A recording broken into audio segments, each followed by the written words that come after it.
అందరికీ నమస్కారం అండి. నా పేరు చిన్న నూకరాజు. ఈరోజు మనం పనిలో భాగంగా నిన్న మనం డిస్కస్ చేసుకున్న విధంగా సమగ్ర పరిశ్రమ సర్వే మొదలుపెట్టాల్సిన అవసరం ఉందండి.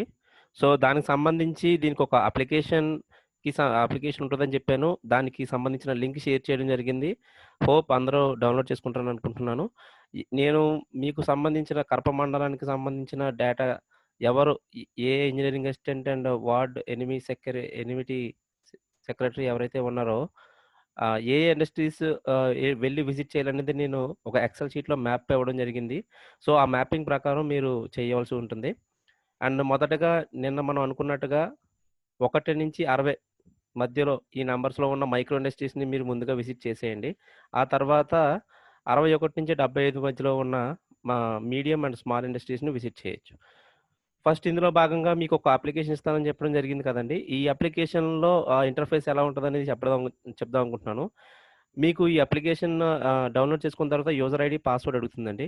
ఆ యూజర్ ఐడీ, పాస్వర్డ్ మీ సచివాలయాల్లో మీకిచ్చిన పర్సనల్ లాగిన్స్‌ని ఉపయోగించి మీరు దాంట్లో లాగిన్ అవ్వచ్చు. లాగిన్ అయిన తర్వాత లోపల ఎటువంటి ఇంటర్ఫేస్ ఉంటదని చెప్పేసి చూపించడం కోసం ఈ రికార్డింగ్ అనమాట. సో, ఇప్పుడు మీరు చూసుకుంటే స్క్రీన్ ఎట్లా ఉంటది. ఇప్పుడు మీరు చూసుకుంటే యాప్ ఓపెన్ చేసిన తర్వాత స్టార్టింగ్ ఎట్లా ఉంటదండి. సమగ్ర పరిశ్రమ సర్వే అని చెప్పేసి ఒక ఆప్షన్ ఉంటది. దాని మీద క్లిక్ చేస్తే ఆప్షన్స్ ఇట్లా ఓపెన్ అవుతాయండి. మనం ముందుగా అంతకుముందు మీటింగ్‌లో డిస్కస్ చేసుకున్నట్టు 9 పాయింట్లు ఉంటాయండి దీంట్లో. Promoter details, sector details, investment details, import and export details, power requirement, credit requirement and employee and skill profile, reskilling requirement details and marketing and finance related practices. So, ఇవి ఉంటాయండి. వీటిలో మీరు ఓపెన్ చేసిన తర్వాత ఫస్ట్ ఇది ఒక ఒక example sheet అండి ఇది. సో, ఎగ్జాంపుల్ షీట్‌లో దీని ప్రకారం మీరు నడుచుకుంటే మీకు ఒక ఐడియా వస్తదని చెప్పేసి దీన్ని నేను ఎగ్జాంపుల్‌గా తీసుకోవడం జరిగింది. సపోజ్ ఫస్ట్ ఆప్షన్‌లో వాళ్ళు అడిగేదేంటంటే ఆన్‌లైన్ ఆర్ ఆఫ్‌లైన్ అని అడుగుతదండి. సో, ఆన్‌లైన్ అన్నప్పుడు ఏమవుద్దంటే కొన్ని ఆప్షన్స్ ఆన్‌లైన్ అన్నప్పుడు అన్ని ఆప్షన్స్ మీకు కనిపిస్తాయి. ఎందుకంటే మీరు ఎంటర్ చేసింది ఎప్పటికప్పుడు పోర్టల్‌లో వెబ్ సర్వర్‌లో మీకు ఏదైతే ఇప్పుడు సమగ్ర పరిశ్రమ సర్వేకి సంబంధించిన అప్లికేషన్ యొక్క డేటాబేస్‌లో ఆన్‌లైన్ ఆప్షన్ సెలెక్ట్ చేసుకొని ఎంటర్ చేస్తే ఆటోమేటికల్లీ దాంట్లో సేవ్ అయిపోతాయి. ఆఫ్‌లైన్ వచ్చేసి ఏంటంటే, ఆఫ్‌లైన్ అయినప్పుడు కొన్ని ఆప్షన్స్ స్కిప్ అవుతాయి. అండ్ దాంతో పాటు మీరు ఎప్పుడైతే ఆన్‌లైన్‌లోకి వస్తారో అప్పుడు మాత్రమే డేటాబేస్‌లోకి ఎళ్తదనమాట. సో, ఇది పక్కన పెడితే ఫస్ట్ ఆన్‌లైన్ సెలెక్ట్ చేసుకోండి. ఆన్‌లైన్ సెలెక్ట్ చేసుకున్న తర్వాత first are you registered on a restart portal అని చెప్పేసని ఉంటదండి. ఇది యెస్ ఆర్ నో అని చెప్పేసి 2 ఆప్షన్స్ ఉంటాయి. ఫస్ట్ యెస్ కోసం మాట్లాడుకుందాం. ఈ రీస్టార్ట్ అంటే ఏంటంటే, ఈ రీస్టార్ట్ ఆప్షన్ సెలెక్ట్ చేసుకున్నట్టయితే గనక సెంట్రల్ గవర్నమెంట్, స్టేట్ గవర్నమెంట్ ఈ 2 కలిపి ఇండస్ట్రీస్ రీస్టార్ట్ అవ్వడానికి వాళ్ళు ముడి సరుకులకి గాని, లేకపోతే రీస్టార్ట్ అవ్వడానికి కావాల్సిన ఖర్చులు గాని ఆహ్, స్టేట్ అండ్ సెంట్రల్ గవర్నమెంట్ ఇవ్వడం జరిగిందండి. కొంత ప్యాకేజ్ ఇండస్ట్రీస్‌కి. సో, ఆ ఇండస్ట్రీస్‌కి ఇచ్చిన ప్యాకేజ్ ఏదైతే ఉందో వాళ్ళు తీసుకున్నట్టయితే గనక యెస్ అని పెట్టాలి. అది వాళ్ళు మీరు అడిగి కనుక్కొని పెట్టాలనమాట. ఇక్కడ యెస్ అని పెడితే ఒక 12 ఇక్కడ చూడండి వీజెడ్ఎం అండ్ 10 2000017 ఇలా 12 నంబర్స్ ఆఫ్ ఒక పరిశ్రమ ఆధార్ ఐడీ ఉంటదండి. If they are registered in restart పోర్టల్‌లో అయితే గనక పరిశ్రమ ఆధార్ ఐడీని మీరు ఎంటర్ చేయాల్సొస్తది. లేదంటే గనక నో అని చెప్పేసి ఎంటర్ చేయొచ్చు. తర్వాత ఆప్షన్ వచ్చేసరికి యూనిట్ స్టేటస్ అంటే వర్కింగ్ ఆర్ టెంపరరీలీ నాట్ వర్కింగ్ అని ఉంటదండి. వర్కింగ్ అని అంటే నార్మల్‌గా ఏమీ డ్రాప్ డౌన్ మెన్యూ ఉండదు. బట్ టెంపరరీలీ నాట్ వర్కింగ్ ఆప్షన్ ఉంటే గనక అక్కడ లెస్ థాన్ 3 మంత్స్ నుంచా, 2 మంత్స్ నుంచా, 6 మంత్స్ నుంచా ఆహ్, తర్వాత 2 ఇయర్స్ మోర్ థాన్ 2 ఇయర్స్ నుంచి నాట్ వర్కింగ్‌లో ఉందా అనేది మనం ఇక్కడ స్పెసిఫై చేయాల్సొస్తది. స్పెసిఫై చేసిన తర్వాత ఇక్కడ ఏంటంటే ఇప్పుడు సపోజ్ ఈ లెస్ థాన్ 2 మంత్స్ ఇప్పుడు లెస్ థాన్ 6 మంత్స్ నుంచి నా ఇండస్ట్రీ అనేది రన్నింగ్‌లో లేదనుకోవచ్చండి. ఆ లెస్ థాన్ 2 మంత్స్ నుంచి ఇండస్ట్రీ రన్నింగ్‌లో లేదనుకున్నప్పుడు ఆహ్, ఎందుకు లేదు అని జెప్పేసి ఒక ఆప్షన్ ఒస్తది. అంటే మీకు ప్రొడక్షన్ తగ్గిందనో, లేకపోతే డబ్బులు లేవనో ఇలా రకరకాల ఆప్షన్స్ ఉంటాయనమాట. సో, ఆప్షన్స్‌ని మీరు సెలెక్ట్ చేసుకొని మీరు చేయాలనమాట. తర్వాత ఇప్పుడు name of the unit as యూజువల్‌గా అక్కడ ఉన్న యూనిట్ యాస్ పర్ ఆర్డర్‌లో ఏముందో అది రాస్తారండి. తర్వాత date of commercial production as we discussed ఎప్పుడు అంటే ఇండస్ట్రీ పెట్టిన తర్వాత ఎప్పటినుంచి వాళ్ళు బయటికి ప్రాఫిట్స్ వచ్చేటట్టు కమర్షియల్ ప్రొడక్షన్ మొదలుపెట్టారో, అంటే ఎక్స్‌పోర్ట్స్ ఎప్పుడు మొదలుపెట్టారో అనేది ఇక్కడ ఎగ్జాక్ట్ డేట్ ఎయాలనమాట. తర్వాత నేమ్ ఆఫ్ ద ప్రమోటర్. ఇక్కడ నేమ్ ఆఫ్ ద ప్రమోటర్ దగ్గర ఏం రాయాలంటే ఐదర్ ఇక్కడ పార్ట్నర్స్ ఇప్పుడు సపోజ్ ప్రొప్రైటరీషిప్ అనుకోండి. ఒకళ్ళే ఉంటారు కాబట్టి ఆ ఒక్కళ్ళ పేరు రాస్తే సరిపోద్ది. లేదు పార్ట్నర్స్ అనుకోండి. ఆ పార్ట్నర్స్‌లో ఎవరో ఒకళ్ళకి major part of the stake whole ఉంటదనమాట. ఆ మేజర్ పార్ట్నర్ ఎవరో వాళ్ళ పేరు రాయాలనమాట. అండ్ వాళ్ళ డెసిగ్నేషన్. ఇప్పుడు పార్ట్నర్‌షిప్ ఉన్నారంటే ఆటోమేటిక్‌గా వాళ్ళు చైర్మన్ అనో, డైరెక్టర్ అనో లేకపోతే ఆహ్, ఆహ్, స్టేక్ హోల్డర్ అనో ఇలా రకరకాలు ఉంటాయి కదా! సో, వాళ్ళ డెసిగ్నేషన్ అక్కడ రాయాలనమాట. ఆ తర్వాత మొబైల్ నంబర్. మొబైల్ నంబర్ వాళ్ళది ఎంటర్ చేయాలి. ఆ తర్వాత వాళ్ళ ఎడ్యుకేషన్ క్వాలిఫికేషన్ అండి. ఎడ్యుకేషన్ క్వాలిఫికేషన్ అక్కడ అన్నీ ఉంటాయి. ఎస్ఎస్‌సి టు బీఏ అవన్నీ మొత్తం అన్ని డిగ్రీస్ ఉంటాయి. తర్వాత వాళ్ళ ఈమెయిల్ ఐడీ. ఈమెయిల్ ఐడీ వచ్చేసరికి ఇక్కడ వాళ్ళదన్నా ఎంటర్ చేయాలి. లేదా కంపెనీ అఫీషియల్ ఈమెయిల్ ఐడీ ఏదన్నా ఉంటే అదన్నా ఎంటర్ చేయాలండి. తర్వాత జెండర్. ఓకేనండి. సో, జెండర్ ఎంటర్ చేసిన తర్వాత నెక్స్ట్ ఏంటంటే సోషల్ కేటగరీ.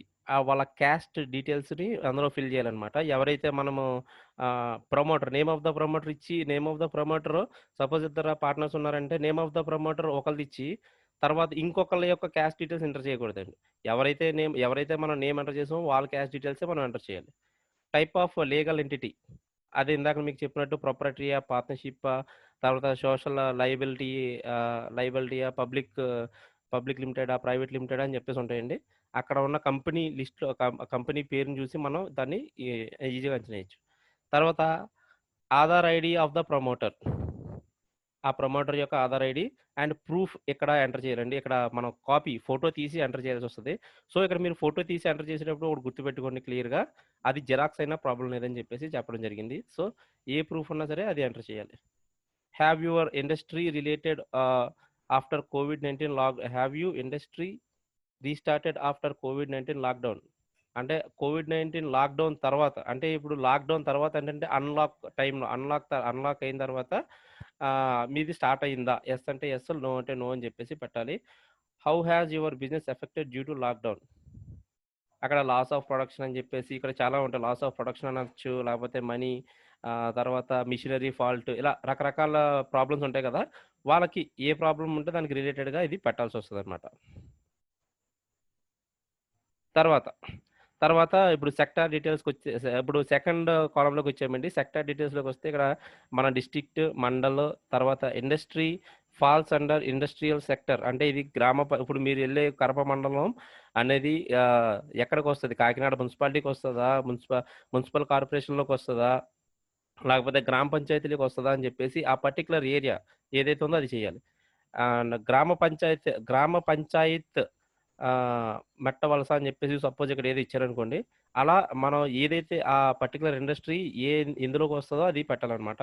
తర్వాత అడ్రెస్ ఆఫ్ ద యూనిట్ అనేది ఇక్కడ క్లియర్ కట్‌గా ఇప్పుడు దాకా మన దగ్గర ఇన్ఫర్మేషన్ ఎలా ఉందో మనకు తెలీదు గానీ, but address of the unit మాత్రం క్లియర్ కట్‌గా మీరు ఎంటర్ చేయాలండి. దీనికంటే ముందు మీరు సర్వే స్టార్ట్ చేయడానికి ముందే మీరేం చేయాలంటే మీరు కొన్ని పర్మిషన్స్ ఇవ్వాలి. ఎందుకంటే ఫస్ట్ టైమ్ మీరు యాప్ డౌన్‌లోడ్ చేసుకున్నారు కాబట్టి కొన్ని పర్మిషన్స్ అడుగుతది. అన్నిట్లో అలో కొట్టండి. అండ్ సర్వే చేస్తున్నప్పుడు ఎప్పుడు కూడా మీ మొబైల్ యొక్క లొకేషన్ ఎప్పుడు కూడా ఆన్ చేసి ఉంచాలండి. ఆన్ చేసి ఉన్న తర్వాత ఇప్పుడు అక్కడ ఆ లాంగిట్యూడ్, లాటిట్యూడ్ అనేది మీ లొకేషన్ సర్వే స్టార్ట్ చేయడానికి ముందే ఆన్ చేసి ఉంటే గనక ఆటోమేటిక్‌గా ఇది ఫిల్ అయిపోద్దనమాట. అక్కడ క్లిక్ చేస్తే ఆటోమేటిక్‌గా స్టోర్ అయిపోద్దనమాట. తర్వాత టైప్ ఆఫ్ ఎంటర్‌ప్రైజ్ మ్యానుఫ్యాక్చరింగా, సర్వీసా అని చెప్పేసి ఉంటదండి. సో, మ్యానుఫ్యాక్చరింగ్ అంటే ఏంటంటే కాస్ట్‌ని బట్టి తెలుసుకోవచ్చు. లేకపోతే ఆ ఇండస్ట్రీ నేచర్‌ని బట్టి కూడా తెలుసుకోవచ్చు. సో, అది మీరు అక్కడ చూసుకొని చేసుకోండి. లేకపోతే ఇప్పుడు సపోజ్ 10,00,000 ఇప్పుడు 1,00,00,000 ఇప్పుడు సర్వీస్ సెక్టార్ అంటే ఒక 25,00,000 అలా ఉందనుకోండి. అది సర్వీస్ సెక్టార్‌లోకెళ్తది. 1,00,00,000, 2,00,00,000 అట్లా ఉందంటే అది మ్యానుఫ్యాక్చరింగ్ అలా ఉంటాయన్నమాట. సో మీరు అక్కడ మ్యానుఫ్యాక్చరింగా లేకపోతే సర్వీసా అనేది మీరు కరెక్ట్‌గా చూసుకోవాలి. తర్వాత NIC section code national industries classification section code అండి. ఈ కోడ్‌ని మీరు అక్కడ వాళ్ళ యొక్క ఇండస్ట్రియల్ రిజిస్ట్రేషన్ ఏదైతే ఉంటదో ఆ ఫార్మ్స్‌లో ఉంటది. అది చూసి అక్కడ వేయాల్సొస్తది. తర్వాత తర్వాత ఎన్ఐసి డివిజనల్ కోడ్ ఇక్కడ ఎంటర్ చేయాలి. అది కూడా అందులోనే ఉంటది. అండ్ ఎన్ఐసి గ్రూప్ కోడ్ కూడా. తర్వాత సెక్టార్ వచ్చేసరికి ఇది ఇందులో వస్తది. అంటే అది రైసా, గ్రానైటా ఇక్కడ చూడండి గ్రానైట్ కటింగ్ అని చెప్పేసి ఉంది కదా! అలా రకరకాలుంటాయి. అవన్నీ ఎంటర్ చేయాల్సొస్తది. తర్వాత do you store any hazardous chemical materials? Hazardous chemicals అంటే ఏంటంటే, ఇక్కడ మనం ఏదైనా కెమికల్ ఇండస్ట్రీస్ ఉన్నాయా?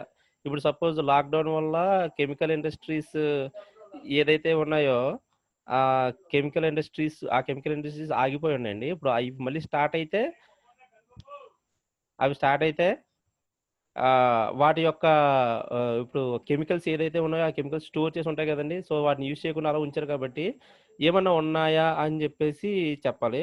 Your industry as per pollution index category అంటే ఇక్కడ రెడ్, గ్రీన్ అలా ఉంటాయన్నమాట.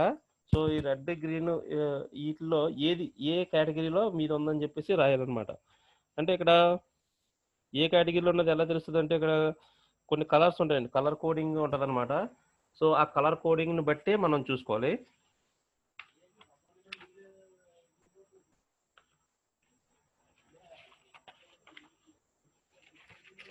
ఇక్కడొస్తే మీకు వైట్, గ్రీన్, ఆరెంజ్, రెడ్ అని చెప్పేసి ఉంటదండి. So, white, green, orange, red అంటే ఇక్కడ వైట్ అంటే లో పొల్యూషన్ అని ఇప్పుడు రైస్ అలాంటివి ఉంటాయంటే అవి గ్రీన్‌లోకి ఎళ్తాయండి. సో, పొల్యూషన్ పెద్దగా ఉండదు కాబట్టి.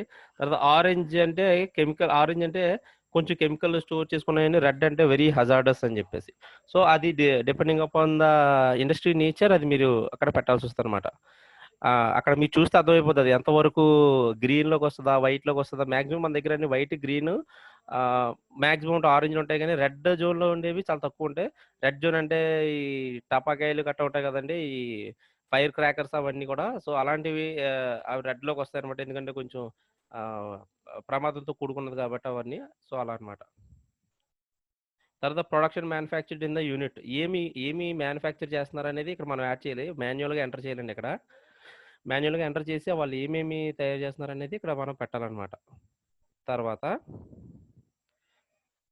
తర్వాత థర్డ్‌దండి. థర్డ్‌ది వచ్చేసి ఇన్వెస్ట్‌మెంట్ డీటెయిల్స్‌లోకొస్తే extended extent of land 2 acres. ఇప్పుడు చూడండి ఇక్కడ వీళ్ళేంటంటే ఈ ల్యాండ్‌ని ఎక్స్‌టెండ్ ఎంత చేసుకున్నారు? ఇప్పుడు దాకా వాళ్ళు అప్లై చేసుకున్న తర్వాత నుంచి ఇప్పటి వరకు ఎంతవరకు ఆహ్, ఎక్స్‌టెండ్ చేశారనేది ఇక్కడ మనం ఎంటర్ చేయాలి. లేదంటే అక్కడ నన్ అని పెట్టుకోవచ్చు. తర్వాత extend of land utility by the unit. అంటే ఏంటంటే ఇప్పుడు ఎక్స్‌టెండ్ చేసిన ల్యాండ్ ఉంది. సరే ఇప్పుడు సపోజ్ నేను 1 ఎకర్‌లో పెట్టాను. 2 ఎకర్స్ ల్యాండ్ ఎక్స్‌టెండ్ చేసుకున్నాను. ఎక్స్‌టెండ్ చేసుకున్న ల్యాండ్ ఎంతవరకు యుటిలైజ్ చేసుకున్నాననేది ఇక్కడ మనం క్లియర్‌గా చెప్పాలండి. తర్వాత మిషనరీ ఎంత ప్లేస్‌లో ఉంది.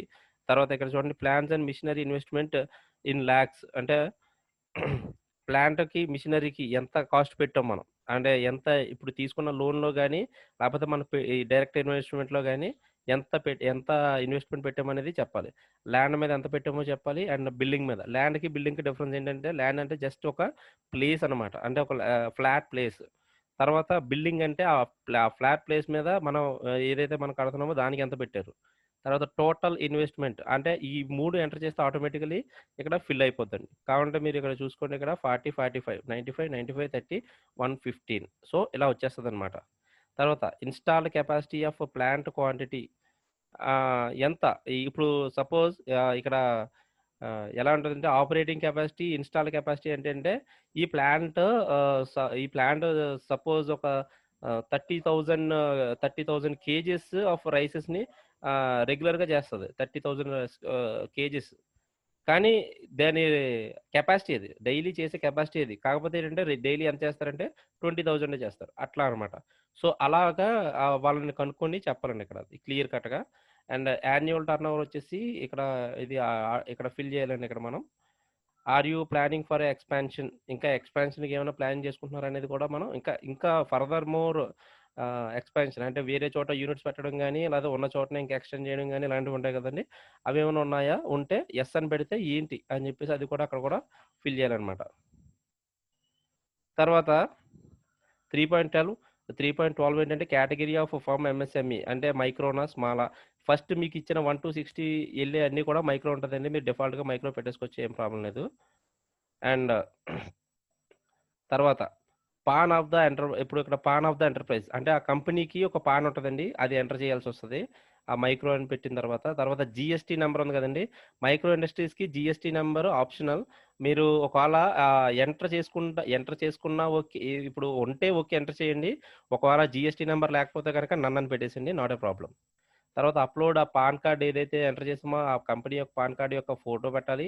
తర్వాత జీఎస్టీ సర్టిఫికేట్ ఇక్కడ 1-60లో ఉన్న మైక్రో యూనివర్సిటీ ఇండస్ట్రీస్‌కి అవసరం లేదు కాబట్టి ఆ జీఎస్టీ సర్టిఫికేట్ నన్ అని పెట్టొచ్చు. ఇక్కడ 00 పెట్టినా ప్రాబ్లమ్ లేదనమాట. ఓకే. ఉంటే పెట్టండి. ఖచ్చితంగా ఉంటే మాత్రం గ్యారంటీగా అప్‌లోడ్ చేయాల్సిన అవసరం ఉందండి. తర్వాత టైప్ ఆఫ్ రిజిస్ట్రేషన్ అది ఉద్యోగ ఆధారా, ఐఎంఈబీఆ అని చెప్పేసి ఒక 2, 3 టైప్స్ ఉంటాయన్నమాట. అది ఎందులోకొస్తది? వాళ్ళు ఎలా వస్తారు? ఏ టైప్‌లోకి ఏ రకంగా ఇండస్ట్రీ పెట్టారు? ఎందులో రిజిస్టర్ అయ్యి ఇండస్ట్రీ ఎస్టాబ్లిష్ చేశారనేది మీరు పెట్టండి. తర్వాత రిజిస్ట్రేషన్ నంబర్. జీఎస్టీ ఈ ఏదైతే జీఎస్టీ తర్వాత ఈ ఉద్యమి ఇప్పుడు సపోజ్ ఉద్యోగ ఆధార్ ద్వారా వాళ్ళు చేసుకున్నారనుకోండి. ఆ ఉద్యోగ ఆధార్ ద్వారా నంబర్ ఎంత? రిజిస్ట్రేషన్ నెంబర్ అనేది చేయాలి. ఆ రిజిస్ట్రేషన్ సర్టిఫికేట్ కూడా మనం ఇక్కడ పెట్టాలనమాట. Okay. Does your unit have quality certificate? Quality certificate ఉందా లేదా అని చెప్పేసి అడుగుతారు. ఉంటే ఓకే. ఎస్ అని పెడితే అక్కడ క్యూఎస్ఎల్ఆ అని చెప్పి క్యూఎల్ అని చెప్పేసి రకరకాల సర్టిఫికేట్స్ ఉంటాయన్నమాట. ఐఎస్ఏ మనకి బిఎస్ఏ ఐఎస్ఏ బిఎస్ఏ ఇలాంటి బ్రాండ్స్ ఉంటాయి కదండీ. సో, ఇలా స్టాండర్డ్స్ ఉంటాయి. సో, ఈ స్టాండర్డ్స్‌లో ఏదైనా సర్టిఫికేషన్ ఉంటే ఓకే. లేదంటే నో అని పెట్టేయొచ్చు. యువర్ యూనిట్ ఆపరేటెడ్ సీజనల్‌గా ఆపరేట్ అవుతుందా లేదా? ఇక్కడ ఆల్రెడీ ఇది మనం డిస్కస్ చేసుకున్నాం. సీజనల్ అయితే గనక యెస్ అని పెట్టండి. లేదా నో అని పెట్టండి. ఒకవేళ సీజనల్ అయితే గనక పవర్ బిల్ అప్‌లోడ్ చేయాల్సొస్తది. సో, ఆ పవర్ బిల్ వచ్చేసి సీజనల్ అంటే ఏంటంటే ఇప్పుడు సపోజ్ బ్రిక్స్ మేకింగ్ అనుకోండి. అది ఎండాకాలంలో మాత్రమే పనిచేస్తది కాబట్టి ఎండాకాలంలో ఒక పవర్ బిల్లు, వర్షాకాలంలో ఒక పవర్ బిల్ పెట్టండి. ఆటోమేటిక్‌గా ఇది వర్కింగ్, ఇది నాన్ వర్కింగ్ కాబట్టి ఈ ఈ రెండిటిని కంపేర్ చేసుకుని వాళ్ళు సీజనల్ అని చెప్పేసి అధికారులు నిర్ధారణ చేస్తారు. Import and export details. Do you have any raw materials for unit from other states? Other states నుంచి ఏదన్నా యూనిట్ డీటెయిల్ అదర్ స్టేట్ నుంచి ఏమన్నా రా మెటీరియల్స్ తెచ్చుకుంటున్నారా? ఇంపోర్టింగ్ అనమాట. ఏమైనా తెచ్చుకుంటున్నారంటే యెస్ అంటే యెస్ పెట్టండి. ఒకవేళ యెస్ పెడితే గనక ఏ స్టేట్స్ నుంచి పెడుతున్నామో పెట్టాలనమాట. ఆ తర్వాత లిస్ట్ ఆఫ్ రా మెటీరియల్స్ ప్రొక్యూర్డ్. ఇక్కడ మనం మాన్యుయల్‌గా ఎంటర్ చేయాలి. ఇక్కడ చూడండి ఈళ్ళు గ్రానైట్ కంపెనీ కాబట్టి రా గ్రానైట్ బ్లాక్స్ అని చెప్పేసి అని పెట్టారు. యాడ్ అని కొట్టాలి. తర్వాత మళ్ళీ ఇంకా ఏమేమి చేసుకుంటున్నారు. ఇంకా ఆహ్, క హాష్ అనో లేకపోతే మిషనరీ అనో ఏదో వేరే దాని నుంచి రా మెటీరియల్స్ ఏదైతే అవి గ్రానైట్ తయారు చేయడానికి ఉంటాయో అవన్నీ కూడా అక్కడ యాడ్ చేయాల్సొస్తది. ఆళ్ళు ఇంపోర్ట్ చేసుకునేటట్టయితే గనక. తర్వాత do you import any raw materials in your unit from other countries? Yes అయితే యెస్. నో. లేదంటే తర్వాత would you consider domestic purchase of same quality products? అంటే ఇప్పుడు సేమ్ క్వాలిటీ ప్రొడక్ట్స్‌ని ఆహ్, సేమ్ ఇప్పుడు ఏదైతే మనం వేరే కంట్రీస్ నుంచి దిగుమతి చేసుకుంటున్నామో మన ఇండియన్ మన డొమెస్టిక్ అంటే దగ్గరలో మన ఇండియాలో దొరికేవి ఏమన్నా ప్రిఫర్ చేసారా? సేమ్ క్వాలిటీ ప్రొడక్ట్స్‌ని అని చెప్పి కూడా ఎంటర్ చేయాలి. ఎక్స్‌పోర్ట్ ఎనీ ప్రొడక్ట్స్ అంటే సేమ్ ఇక్కడ కూడా ఏంటంటే ఎక్స్‌పోర్ట్ ఎనీ ప్రొడక్ట్స్ అంటే ఏదైనా ఎక్స్‌పోర్ట్ చేస్తున్నారా? యెస్ అయితే ఆ కంట్రీస్. తర్వాత ఈ సెల్ ఇన్ అదర్ స్టేట్‌లో ఏమైనా సెల్ చేస్తే గనుక ఎక్కడ యెస్ పెట్టాలి. యెస్ పెడితే ఏ స్టేట్‌లో అమ్ముతున్నారనేది పెట్టాలి. Will you able to cell any of your products to government government departments డిఫాల్ట్‌గా కొన్ని టై అప్స్ ఉంటాయి కదా! సో, ఆ టైప్ ఏమైనా ఉన్నారా? అని చెప్పేసి అది కూడా పెట్టాలి.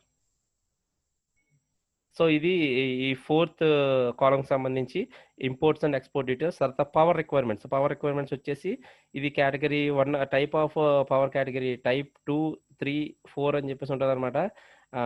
అంటే ఇక్కడ ఎల్‌టీ అయితే టైప్ 2లోనే ఉంటాయి మాక్సిమం. ఒకవేళ హెచ్‌టీ అయితే గనక టైప్ 3 ఆర్ 4 ఉంటది. ఎల్‌టీ, హెచ్‌టీకి డిఫరెన్స్ ఏంటంటే ఎల్‌టీ అంటే లో టెన్షన్ అండి. హెచ్‌టీ అంటే హై టెన్షన్. అంటే ఇక్కడ మైక్రో ఇండస్ట్రీస్ అయితే మాక్సిమం ఎల్‌టీ వాడతాయి. అదే మీడియం గాని, స్మాల్ గాని ఇలాంటివి అయితే గనక హెచ్‌టీలోకెళ్ళిపోతాయన్నమాట ఎక్కువ వాడితే. తర్వాత సోర్స్ ఆఫ్ కనెక్షన్ అంటే మనది ఆంధ్రప్రదేశ్ కాబట్టి మాక్సిమం పవర్ అంతా కూడా డిస్కమ్స్ నుంచే వస్తది. సో, డిస్కమ్ అని పెట్టుకోండి. సర్వీస్ కనెక్షన్ నంబర్ అక్కడ ఒక పవర్ బిల్ మీద ఉన్నది ఖచ్చితంగా అక్కడ వేయాల్సొస్తది. తర్వాత concerned power load to the time of application. ఏంటంటే మనం తయారవుతున్నప్పుడు అంటే ఇప్పుడు అక్కడ తయారీ స్టార్ట్ అవుతున్నప్పుడు మ్యానుఫ్యాక్చరింగ్ ఆన్ వర్క్‌లో ఉన్నప్పుడు ఎంత కిలో వోల్ట్ ఆంపియర్ ఉంది. అంటే పవర్ ఎంతుందని చెప్పేసి మీటర్‌లో చెక్ చేసుకొని రాసుకోవాలి. తర్వాత ఆహ్, కాంట్రాక్టెడ్ మాక్సిమం డిమాండ్ ఎంత ఇప్పుడు సపోజ్ మనకి అప్లికేషన్ టైమ్‌లో 149 రన్ అవుతుంది. ఎంత డిమాండ్ ఉండాలి మాక్సిమం? మాక్సిమం అంటే 100 అని అక్కడ పెట్టారు. మాక్సిమం 100 కిలో వోల్ట్ ఆంపియర్ సంబంధించిన పవర్ ఉండాలని చెప్పేసి అక్కడ ఆళ్ళు రాశారు. మీరు కూడా అక్కడ వాళ్ళని అడిగి కనుక్కోవాలి. ఈ 149 అనేది మీటర్‌లో contracted power load at the application అంటే అది మీటర్ దగ్గర చూసి చెప్పొచ్చు. లేదా ఆళ్ళని అడిగినా సరే చెప్తారనమాట. Fixed demand charges for the contracted maximum demand అంటే ఏంటంటే ఇక్కడ ఆహ్, ఎంత, ఎంత కాస్ట్ అవుతుంది? ఫిక్స్డ్ కాస్ట్‌లు కొన్ని ఉంటాయన్నమాట. ఆ ఫిక్స్డ్ కాస్ట్ ఎంత అనేది ఆ పవర్‌ని తెచ్చుకోవడానికి ఎంత అవుతుందనేది కనుక్కోవాలి. తర్వాత quality of power issues faced అంటే ఏంటంటే ఇక్కడ మనది విలేజ్. ఇప్పుడు కడప అనేది మనకి కొంచెము విలేజ్ అట్మాస్ఫియర్ ఉంటది కాబట్టి ఇక్కడ పవర్ కట్స్ గాని, లేకపోతే షట్ డౌన్స్ కానీ ఇలా కొన్ని రకాల ప్రాబ్లమ్ ఉంటాయి. వోల్టేజ్ ఫ్లక్చుయేషన్స్ అని, లేకపోతే పవర్ ఫెయిల్యూర్స్ అని, బ్రేక్ డౌన్స్ అని ఇలా రకరకాల ఇష్యూస్ ఉంటాయి. ఉంటే ఓకే. లేదా నో ఇష్యూస్ అని చెప్పేసి రాయొచ్చు. ఇక్కడ మాన్యుయల్‌గా ఎంటర్ చేయాలండి ఇది. Is the power connection on the name of the unit. అంటే ఇక్కడ పవర్ కనెక్షన్ అనేది మీరు ఏదైతే unit of the name enter చేశారో, ఆ యూనిట్ పేరు మీద ఉందా? లేదా వేరే ఇంటి పేరు మీద గాని, ఇంకొకళ్ళ పేరు మీద ఉందా? లేదా? అనేది మీరు చెక్ చేయాలి. యెస్ అయితే యెస్, నో అయితే అది ఎవరి పేరు మీద ఉందో ఎంటర్ చేయాల్సొస్తది. తర్వాత అప్‌లోడ్ సర్వీస్ కనెక్షన్ ప్రూఫ్. అది అక్కడ పవర్ బిల్ అనేది ఫోటో తీసి పెట్టాలన్నమాట. సో, ఇప్పుడు next credit requirement. Have you received the initiate claimed by unit. Unit ఏదైతే ఇనిషియేటివ్స్ ఏమన్నా ఇప్పుడు ఇప్పుడు దాకా ఏదన్నా ఇనిషియేటివ్స్ దీనికి సంబంధించి క్లెయిమ్ చేసుకున్నారా అని చెప్పేసని అడుగుతారు. యెస్ అయితే యెస్, లేదా నో అయితే నో పెట్టండి. Have you availed any term loan. ఇప్పుడు టర్మ్ లోన్ ఏమన్నా ఉందా ప్రెజెంట్? టర్మ్ లోన్స్ అంటే అంటే ఇప్పుడు ఇయర్ ఉందంటే 3 క్వార్టర్స్ ఉంటాయి కదా! ఆ క్వార్టర్స్‌లో టర్మ్స్ ఉంటాయి. ఆ క్వార్టర్‌ని కూడా టర్మ్ అని చెప్పొచ్చు. అలా కొన్ని ఇండస్ట్రీస్‌కి టర్మ్ లోన్స్ ఉంటాయన్నమాట. సో, ఆ టర్మ్ లోన్స్ ఏమైనా ఉన్నాయా? అంటే ఏంటంటే సీజనల్ అని చెప్పాను కదా! సపోజ్ ఇప్పుడు సీజనల్‌లో స్టార్ట్ అయినప్పుడు వాళ్ళు ఆ సీజన్‌కి తగ్గట్టుగా టర్మ్ లోన్స్ తీసుకుంటారన్నమాట. సో, అలాంటి టర్మ్ లోన్స్ ఏమైనా ఉన్నాయా? అని చెప్పేసి చూసుకోవాలన్నమాట. Do you have any working capital loan? Working capital అంటే వర్కింగ్ క్యాపిటల్ అంటే మనం ఆహ్, ఏదైతే ఇప్పుడు పని నడవడానికి కావాల్సిన డబ్బు, దానికి సంబంధించి ఏదైనా లోన్ తీసుకున్నారా ఆ విభాగంలో? డబ్బు ఎప్పుడు ఒకలాగే ఉంటది కాబట్టి డిఫరెంట్ డిఫరెంట్ అవసరాలుంటాయన్నమాట. ఇప్పుడు టర్మ్ లోన్ అంటే అదో రకంగా ఉంటది. తర్వాత క్యాపిటల్ లోన్ అంటే డే డే టు డే అంటే money rotation day to day జరుగుద్ది గదా! ఆపరేషన్స్. వాటికి సంబంధించి ఏమైనా లోన్ తీసుకున్నారా అని చెప్పేసి అని అర్థం అనమాట. తర్వాత లోన్ అకౌంట్ నంబర్. ఆ లోన్ ఉంటే లోన్ అకౌంట్ నంబర్ రాస్తారు. తర్వాత ఔట్‌స్టాండింగ్ బ్యాలెన్స్ లాక్స్ ఎంతుంది? Outstanding balance in lakhs. అది ఎంతుందని జెప్పేసి అది రాస్తామనమాట. ఎంత లోన్ తీసుకున్నాం అది పేరు అక్కడ నంబర్ అనేది ఎంటర్ చేయాలి. Do you wish avail any working capital loan. ఇక్కడ ఇక్కడ ఆల్రెడీ ఇప్పుడు ఇందాకలేంటంటే డూ యూ హావ్ అంటే ఉన్నాయా? అవైల్ అంటే ఆల్రెడీ కలిగి ఉన్నారా అని జెప్పేసి.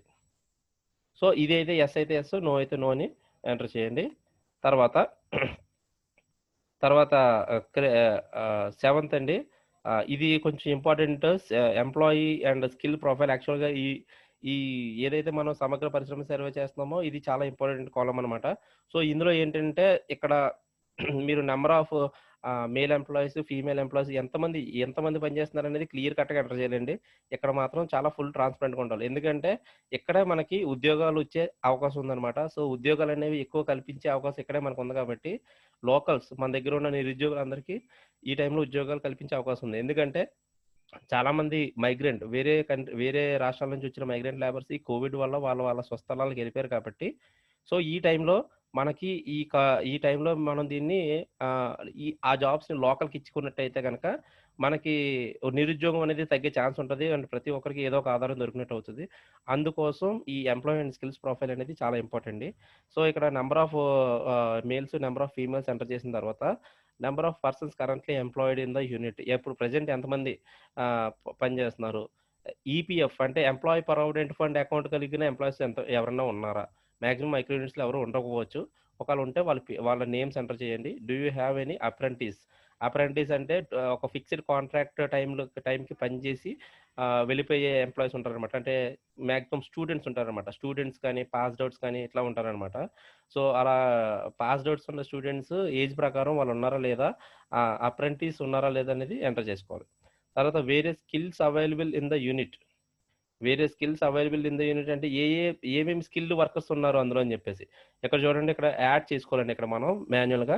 ఇక్కడ ఇది గ్రానైట్ కాబట్టి మిషన్ కట్టర్ అని, లేకపోతే పాలిష్ కొట్టేవాళ్ళు ఉంటారు. పాలిష్ ఎంప్లాయీ అని చెప్పేసి ఇలా రకరకాల ఎంప్లాయీస్ ఉంటారు. ఇది గ్రానైట్ కాబట్టి. మీరెళ్ళే ఇండస్ట్రీస్‌లో రకరకాల ఎవరెవరు ఉంటారనేది ఓనర్‌ని అడిగి మీరు తెలుసుకోవాల్సిన అవసరం ఉందన్నమాట. తర్వాత ఇక్కడ చూడండి, జాబ్ రోల్ అని చెప్పేసి అక్కడ పైన ఉంది కదా! ఆ జాబ్ రోల్ ఇక్కడ మీకు ఒకసారి ఉండండి. సో ఇక్కడ చూడండి, job role type, minimum qualification, minimum years of experience ఇవన్నీ ఎంటర్ చేయాలండి. ఇక్కడ ఏమేమి అంటే ఇప్పుడు జాబ్ రోల్స్ ఏమున్నాయి, తర్వాత మినిమం దానికి ఎంత ఎక్స్పీరియన్స్ ఎంత ఎంత ఎక్స్పీరియన్స్ ప్రకారం తీసుకున్నారనేది ఎంటర్ చేయాలి. మినిమం ఇయర్స్ ఆఫ్ ఎక్స్పీరియన్స్ ఎంత ఎంత ఉంది ఒక్కొక్కరికి. Number of persons employed in this job. ఆ పర్టికులర్ జాబ్ రోల్ ఇప్పుడు సపోజ్ ఇక్కడ మిషన్ కట్టర్ అన్నారు. ఆ మిషన్ క్లట్టర్‌లో ఎంతమంది ఉన్నారు? తర్వాత న్యూ రిక్వైర్మెంట్. ఇంక ఇప్పుడు దీని తర్వాత ఆళ్ళకి ఏదో ఎక్స్‌పాన్షన్ ఆపర్చునిటీ గాని, లేకపోతే తక్కువ మందితో రన్ చేయడం గాని జరుగుతుంది ఈ కోవిడ్ వల్ల. సో, కొత్తోళ్ళకి ఏమైనా అవకాశం ఉందా? అదే మిషన్ క్లటర్‌లో. తర్వాత number of persons additionally required. అడిషనల్‌గా ఎంతమంది కావాలి? ఇప్పుడు న్యూ రిక్వైర్మెంట్ ఉంది. దానికి ఎంతమంది కావాలనేది కూడా మనం ఎంటర్ చేయాలి. తర్వాత apprentice required for the job. ఏమైనా అప్రెంటిస్ పోస్ట్‌లు ఏమైనా ఇస్తారా? అప్రెంటిస్ అంటే ఇక్కడ మనకి పెయిడ్ అనమాట. ఇప్పుడు సపోజ్ 4 మంత్స్‌కి, 5 మంత్స్‌కి ట్రైనింగ్ వాళ్ళు ఫస్ట్ 1 మంత్ ట్రైనింగ్ ఇచ్చి తర్వాత వాళ్ళు జాబ్‌లో పెట్టుకుంటారు. ఆ 4 మంత్స్‌కి, 5 మంత్స్‌కి తగ్గట్టుగా వాళ్ళు స్టైఫండ్ పే చేస్తారనమాట. That is apprenticeship. సో, అలాంటివి ఏమైనా ఉన్నాయా? Requirement of apprentice. ఎంతమంది రిక్వైర్మెంట్స్ ఏమున్నాయి? ఎంతమంది కావాలని చెప్పేసి అది కూడా పెట్టాలనమాట. తర్వాత requirement of apprentice in the next 2 years. Next 2 ఇయర్స్‌లో ఒకవేళ వాళ్ళు ట్రైనింగ్ ఇచ్చి అప్రెంటిస్‌షిప్ ఆపర్చునిటీ ఇచ్చేటట్టయితే నెక్స్ట్ 2 ఇయర్స్‌లో వాళ్ళకి ఎంతమంది కావాలి? ఎంతమంది అవసరం ఉండొచ్చు? తర్వాత do you provide the job training? Do you provide on the job training? అంటే ఏంటంటే ఇప్పుడు అప్రెంటిస్ పోస్ట్ ఇవ్వాలంటే ఫస్ట్ వాళ్ళకి ట్రైనింగ్ ఇవ్వాలి. అలా ట్రైనింగ్ ఇచ్చే అలా ట్రైనింగ్ ఏమైనా ఇచ్చారా? యెస్ అయితే యెస్, లేదా నో అయితే నో అని పెట్టాలి. Requirement of apprentice in the next అది పెట్టి చెప్పేసాను. Does your unit have migrant labours from the states? వేరే స్టేట్ నుంచి మైగ్రెంట్ లేబర్స్ ప్రెజెంట్ ఇప్పుడు మీరెళ్ళే టైంకి ఉన్నారా లేదా అని చెప్పేసి చూసుకోవాలి. అది చూసుకున్న తర్వాత యెస్ అయితే యెస్, నో అయితే నో అని పెట్టాలి. యెస్ అయితే గనక ఏ స్టేట్స్ నుంచి వచ్చారు అని చెప్పేసి ఉంటదో అది కూడా ఎంటర్ చేయాలి. Desired qualities of a person you employ. అంటే ఏంటంటే ఆహ్, ఏం కావాలి ఎంప్లాయీస్ నుంచి? లాంగ్వేజ్ ఇప్పుడు సపోజ్ సాఫ్ట్‌వేర్ కంపెనీ అనుకోండి. లాంగ్వేజ్, కమ్యూనికేషన్ స్కిల్స్ అలా ఉంటాయి. తర్వాత యాటిట్యూడ్, కొంతమందికి యాటిట్యూడ్ కావాలి, బిహేవియర్ కావాలి, మంచిగా ఉండాలి, చెప్పిన మాట వినాలి అలా అంటారు కదా! సో, దానికి తగ్గట్టుగా మీరిక్కడ రాసుకోవాలి. List of the challenges in recruitment in the skilled man power. అంటే స్కిల్డ్ మ్యాన్ పవర్‌ని రిక్రూట్ చేసుకునేటప్పుడు ఇక్కడ నిల్ అని పెట్టారు. జనరల్‌గా అయితే కొన్ని కొన్ని ఇండస్ట్రీస్ కొన్ని ప్రాబ్లమ్స్ ఉంటాయి. సార్ మాకిలా స్కిల్డ్ లేబర్స్ మాకు ఇలాంటోళ్ళు కావాలండి. ఈ క్వాలిఫికేషన్ ఉండి ఈ యొక్క స్కిల్స్ డిఫరెంట్ అండి. సపోజ్ డిగ్రీ అనేది క్వాలిఫికేషను. నాకు ఎంఎస్ ఆఫీస్ వచ్చు అనేది స్కిల్ అనమాట.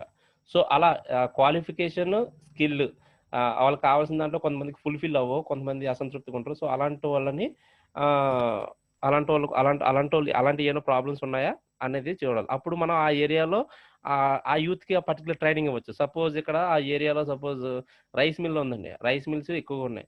కాకపోతే రైస్ మిల్స్‌లో పని చేయాలంటే మినిమమ్ డిగ్రీ క్వాలిఫికేషన్ ఉండాలి. అంటే కొన్ని మెషిన్స్ ఆపరేట్ చేయడానికి డిగ్రీ క్వాలిఫికేషన్ ఉండాలి. పలానా మెషిన్ కోసం తెలిసుండాలి.